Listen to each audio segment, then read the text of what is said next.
दोस्तों, गौतम बुद्ध के बारे में तो आप सबने कहीं ना कहीं जरूर सुना होगा या फिर पढ़ा होगा। लेकिन क्या आप ये जानते हैं कि उनके बचपन का नाम सिद्धार्थ था?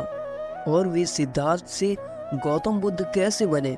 उन्होंने अपने जीवन में क्या क्या प्रयत्न किए?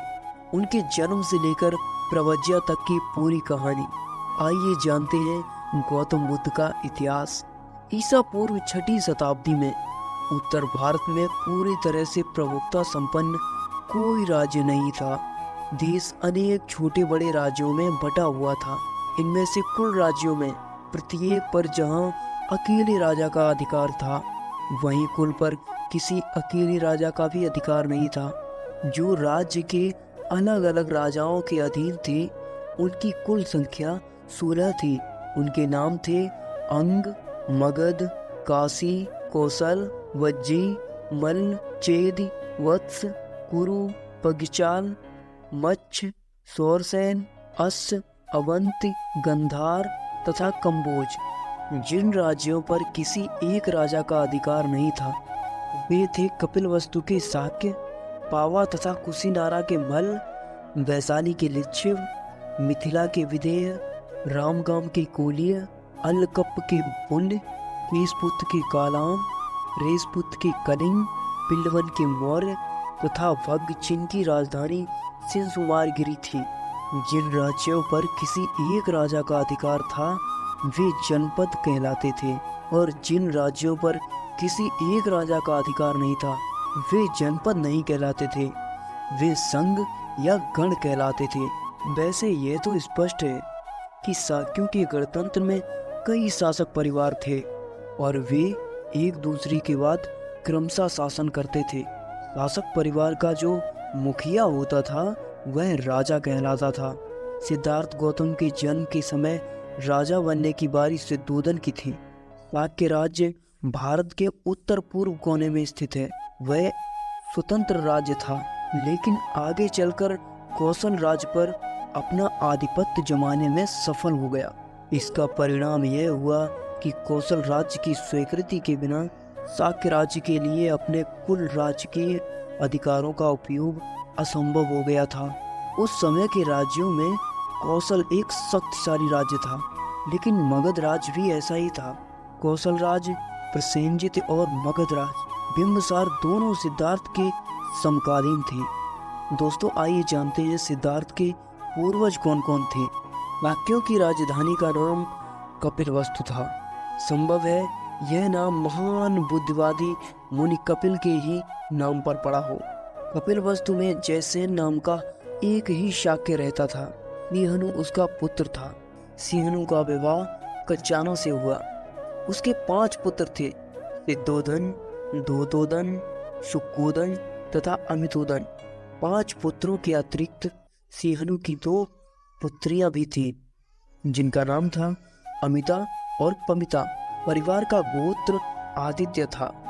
उनमें से सिद्धोधन का विवाह महामाया से हुआ, जिनके पिता का नाम अगिजन था और माँ का नाम सुलक्षणा था। अगिजन कोलिय था, देवदह नाम के गांव में रहता था। सिद्धोधन एक महान योद्धा था।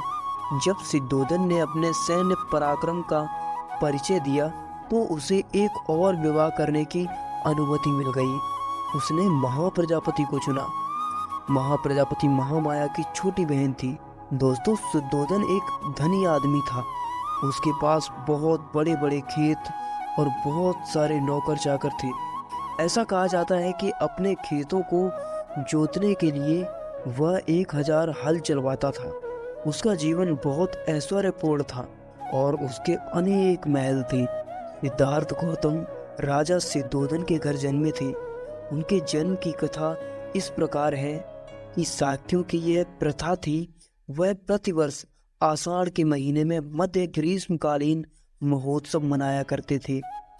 यह महोत्सव संपूर्ण राज्य में मनाया जाता था, जिसमें शासक परिवार के सदस्य भी सम्मिलित होते थे। सामान्यतः यह महोत्सव 7 दिन तक मनाया जाता था। एक बार महामाया ने उस उत्सव को बहुत ही उल्लास भव्यता के साथ मनाने का निर्णय किया। फूलों और सुगंधियों के साथ मनाने का निश्चय किया। किंतु उसमें मादक पेय पदार्थों को सर्वथा वर्जित ही रखा गया।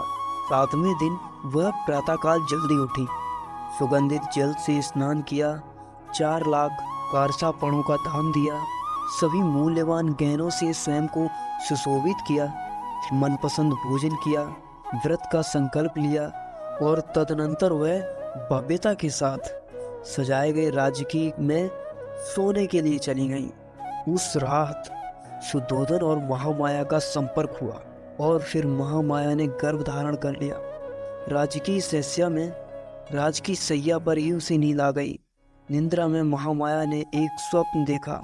उसने स्वप्न में देखा कि वह अपनी सैया पर सो रही है और चतुर्थिक महाराजिक देवता उसकी सैया को उठा ले गए और उन्होंने उसे हिमालय क्षेत्र में एक विशाल वृक्ष के नीचे रख दिया है। वे देवता श्रेष्ठ पुरुष पास ही खड़े हैं। तब चतुर्थिक महाराजिक देवताओं की देवियां वहां आईं और उसे उठाकर मानसरोवर ले गईं। उन्होंने उन्हें स्नान कराया, स्वच्छ वस्त्र पहनाए, सुगंधियों का लेप किया और फूलों से इस प्रकार सजाया संवारा कि वे किसी भी दिव्य पुरुष के सम्मिलित योग्य बन जाएं। तब सुमेध नाम का एक बोधिसत्व उनके पास उनके सामने प्रकट हो गया और बोला, मैंने अपना अंतिम जन्म पृथ्वी पर धारण करने का निश्चय किया है, क्या आप मेरी माता बनना स्वीकार करेंगी? उसने उत्तर दिया, हाँ, बड़ी प्रसन्नता से। उसी समय महामाया की आंख खुल गई। दूसरे दिन सुबह महामाया ने सिद्धोधन से अपने स्वप्न के बारे में बताया। इस स्वप्न की व्याख्या करने में असमर्थ राजा ने स्वप्न सुकुल विद्या में प्रसिद्ध 8 ब्राह्मणों को बुलवाया। उनके नाम थे राम, ध्वज, लखन, मंती, पौणज्ञ, सुयान, सुबोध और सुदत्त। राजा ने उनके योग्य स्वागत की तैयारी की। उन्होंने भूमि पर सुंदर व सुगंधित पुष्प बिछवाए और उनके लिए ऊंचे आसन बिछवाए। उन्होंने ब्राह्मणों के पात्र सोने चांदी से भर दिए और उन्हें घी, मधु, शक्कर, बढ़िया चावल तथा दूध से पके पकवान खिलाए। उन्होंने उन्हें नए नए वस्त्र और कपिल गाय आदि उपहार में दे दी। जब ब्राह्मण संतुष्ट तथा प्रसन्न हो गए तो सिद्धोधन ने उन्हें महामाया का स्वप्न कह सुनाया और पूछा, मुझे बताइए इसका अर्थ क्या है? ब्राह्मणों का उत्तर था, महाराज, आप चिंतित ना हो, आपके यहाँ एक पुत्र होगा। यदि वह गृहस्थी रहेगा तो चक्रवर्ती राजा रहेगा। यदि वह गृह त्याग कर सन्यासी हो गया तो वह संसार की भ्रांति तथा अंधकार का नाश करने वाला बुद्ध बनेगा। बोधिसत्व को पात्र में रखे तेल की तरह महामाया 10 चांद्रमास तक अपने गर्भ में धारण किए रही। प्रसव का समय समीप आया तो उन्होंने अपने मायके में जाकर शिशु को जन्म देने की इच्छा प्रकट की।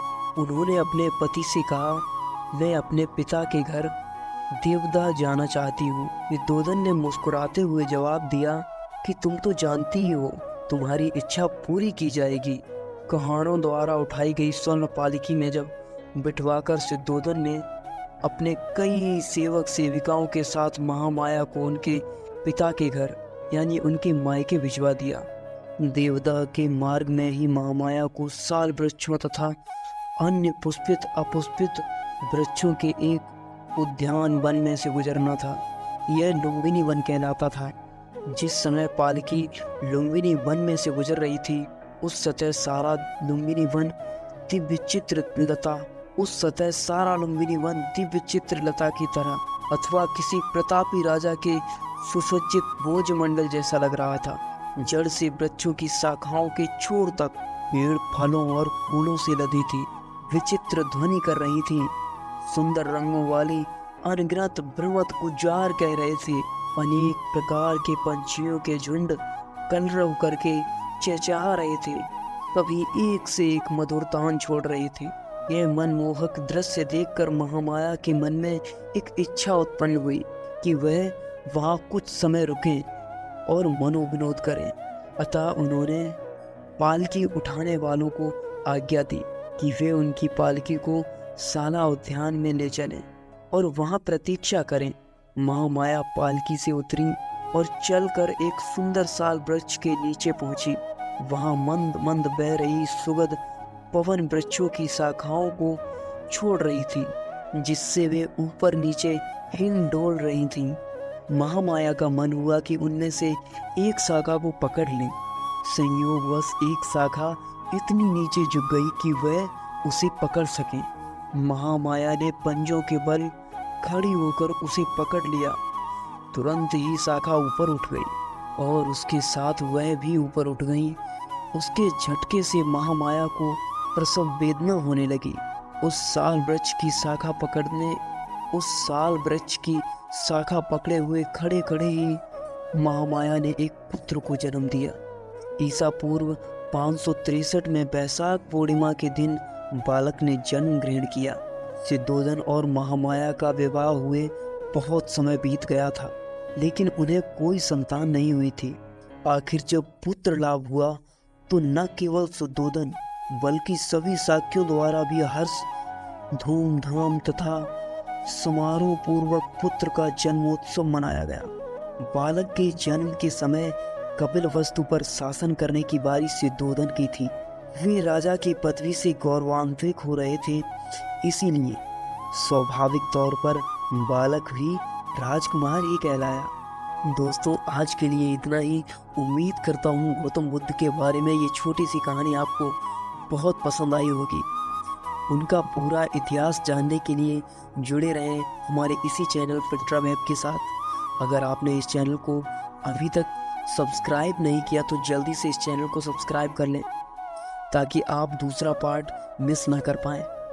और शेयर करें अपने दोस्तों के साथ जिन्हें गौतम बुद्ध के बारे में पता नहीं है। उनके जन्म से बहुत सारी सीख मिलती है। अगर आपके मन में कोई सवाल या प्रश्न उत्पन्न होता है तो हमसे कमेंट बॉक्स में पूछ सकते हैं।